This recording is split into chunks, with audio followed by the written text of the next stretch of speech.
ada anak belasan tahun yang bisa menciptakan listrik dari pohon kedondong.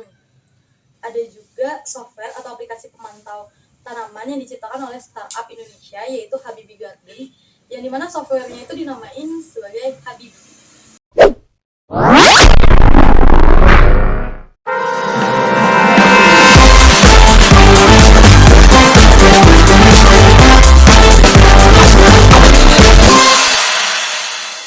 Halo teman-teman, selamat datang di podcast Ngoper, ngobrol seputar pertanian.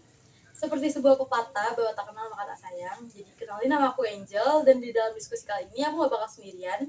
Aku bakal ditemenin sama... Halo, kenalin, namaku Herni Miace. Dan kita berdua bakal diskusi tentang teknologi anak bangsa yang bikin bangga. Betul banget nih. Apalagi ya teman-teman, teknologi pertanian itu adalah hasil karya dari anak bangsa Indonesia loh. Tunggu bentar nih Kak, kita kan bakal ngobrolin tentang teknologi pertanian hasil anak bangsa. Sebelumnya, pengertian dari teknologi pertanian itu apa sih Kak? Nah, teknologi pertanian ini berkaitan sama dengan penemuan hasil ciptaan, yaitu nggak hanya dalam bentuk fisik, tapi non-fisik juga. Nggak hanya dalam bentuk peralatan, tapi juga soal ide-ide pemikiran. Adapun software, hardware, dan sebagainya.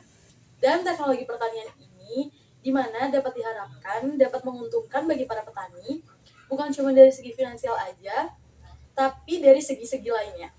Nah, terus apa aja nih Kak penemuan teknologi pertanian yang diciptakan oleh anak-anak bangsa Indonesia?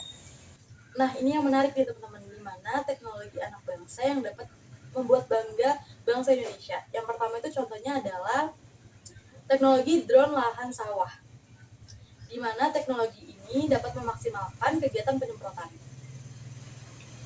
Nah, ada juga drone yang dilakukan dengan remote control, di mana cakupannya itu sangat luas dan petani nggak perlu turun ke sawah. Nah, ini nih lebih menariknya, seperti kalau misalkan kita petani-petaninya udah punya drone untuk memantau semua bagaimana kondisi di lahan sawahnya. Jadi kalau misalkan biasanya nih, kalau yang sering kita ketahui, petani-petani itu kalau misalkan harus mengontrol sawahnya kan pasti harus turun ke sawah. Yang lebih kita ketahui itu pasti jalan sawahnya itu pasti kotor, becek, dan apapun lah sebagainya gitu ya teman-teman. Jadi kalau dengan adanya drone ini tuh bisa memudahkan petani untuk bisa di rumah tuh bisa memantau gimana kondisi sawahnya, nggak perlu turun ke sawah.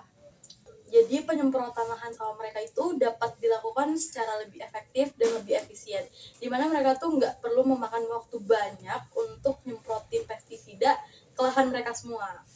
Nah, pastinya dong, dan diperkirakan dalam 1 hektar lahan itu nggak lama banget ya. Kita tuh hanya butuh waktu 30 menit saja untuk penyemprotan lahan. Teknologi itu bisa diaplikasikan udah banget sih, udah banyak. Maksudnya seperti di daerah tertentu, sepertinya di Pati, Jawa Tengah itu udah menggunakan aplikasi itu.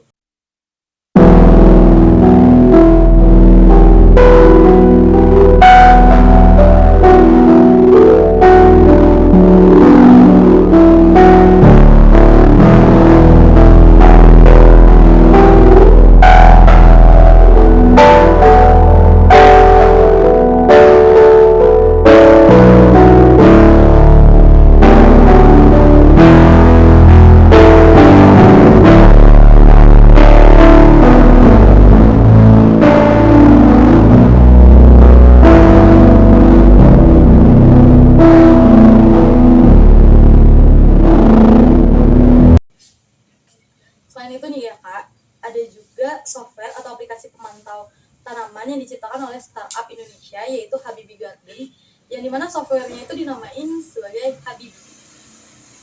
Itu enak banget ya, tinggal kita nggak perlu turun ke sawah, kita udah bisa mantau dari smartphone aja seperti gimana sih kondisi tanaman yang punya petani di sawah-sawah itu.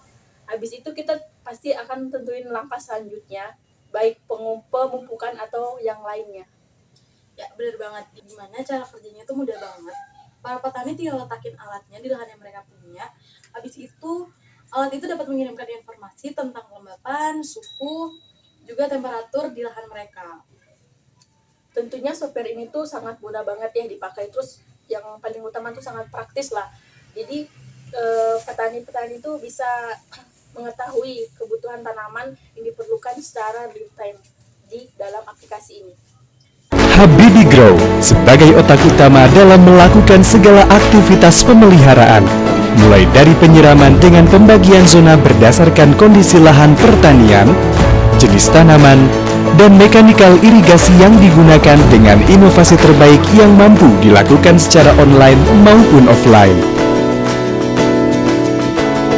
Habibie Climate Sensor hadir menstabilkan lahan pertanian dengan sensor pengukuran kondisi media tanam, mengefisiensi penggunaan air untuk penyiraman dan pendinginan, efisiensi penggunaan pupuk, dan memonitoring kondisi. Dan yang selanjutnya ada anak belasan tahun yang bisa menciptakan listrik dari pohon kedondong nih. Wah, anak belasan tahun aja udah bisa meneliti. Kita waktu itu umuran kayak gitu tuh ngapain aja ya kok anak sekecil itu tuh udah bisa meneliti. Kalau kita nih ya, di umur belasan tahun pada waktu itu, kita masih asik main, asik dengan dunia sendiri, atau bahkan kalau zaman sekarang tuh anak belasan tahun tuh asik sama game ya, kalau nggak cinta-cinta monyet. Beda sama anak ini yang dapat menciptakan listrik dari pohon kedondong. Iya, benar banget. Tapi si Noval asal dari Aceh yang menemukan listrik dari pohon ini mengatakan bahwa ia belajar bahwa pohon-pohon seperti mangga, belimbing, kedondong itu mengandung asam yang mampu menghasilkan suatu listrik kecil atau lemah. Jadi Noval itu bereksperimen sendiri gimana caranya dia bisa memaksimalkan listrik dari pohon kedondong yang dibantu dengan bahan tembaga, logam, kain, atau tisu. Aduh, gimana sih caranya tuh, gimana ya, eksperimennya tuh sepertinya kayak agak ribet banget ya. Ya Kak, caranya tuh gampang banget. Yang pertama, kita bisa ngelubangin batang pohon kedondong itu. Habis itu di lubang itu kita masukin logam yang sudah kita lapisi dengan kain atau tisu. Dan begitu kain atau tisu itu bakal menyerap asam yang dapat menghantarkan listrik. Wah, inovasi teknologi yang bermanfaat banget nih untuk kita. Apalagi yang setelah yang kita bicarakan tadi, seperti yang inovasi yang dilakukan oleh Noval yang dia bereksperimen dengan listrik dari buah kedondong itu sangat bermanfaat banget ya untuk kita. Sedikit banyak mengetahui alat-alat elektronik. Perjuangannya pun memang membutuhkan proses untuk capai keberhasilan. Noval sudah merasakan kegagalan sekitar 60 kali percobaan dengan berbagai jenis pohon sebelum pohon kedondong pagar. Nah, dari 3 inovasi yang udah kita sebutin ya teman-teman, kalian kalau disuruh pilih, kalian bakal pilih yang mana sih? Nah, kalau untuk saya sih Kak, mungkin soal untuk memilih pasti saya akan memilih drone ya, karena drone ini sangat memudahkan untuk kita. Misalkan kita mempunyai lahan sawah yang bisa memudahkan pekerjaan lapangan di suatu lahan pertanian. Kalau aku sendiri ya Kak, kalau disuruh milih dan kalau boleh milih, aku bakal milih aplikasi Habibie. Jadi tuh kita enak banget nih ya teman-teman. Kita bisa ngecek kebutuhan tanaman kita dari smartphone kita masing-masing. Jadi kita tuh nggak perlu terjun lapangan langsung ngecek kelembapan atau suhu dari tanaman kita yang mereka butuhkan gitu loh. Nah, jadi kan masing-masing itu tentunya punya keunggulan dan kelebihannya masing-masing, dan pengaplikasiannya itu pada tempat yang berbeda tentunya ya. Jadi penemuan ini bisa dijadikan langkah untuk kita memajukan suatu pertanian Indonesia. Ya, bener banget nih Kak, pasti dari 3 inovasi yang udah kita sebutin itu punya keunggulan dan manfaatnya masing-masing. Dan teman-teman, udah lama kita nemenin kalian ngobrolin seputar teknologi pertanian dan inovasi-inovasi yang sudah diciptakan oleh anak bangsa. Yang tentunya pasti punya manfaat yang bisa kita ambil, yang bisa kita pelajari dan bisa memotivasi kita untuk memajukannya lagi. Tentunya dong Kak, semoga bisa bermanfaat untuk kita semua. Sampai bertemu di podcast episode selanjutnya. Jangan lupa dipantengin ngoper-ngoper selanjutnya dari kita berdua. Tentunya dong Kak, semoga bisa bermanfaat untuk kita semua. Sampai bertemu di podcast episode selanjutnya. Jangan lupa dipantengin ngoper-ngoper selanjutnya dari kita berdua. Salam sehat untuk kita semua.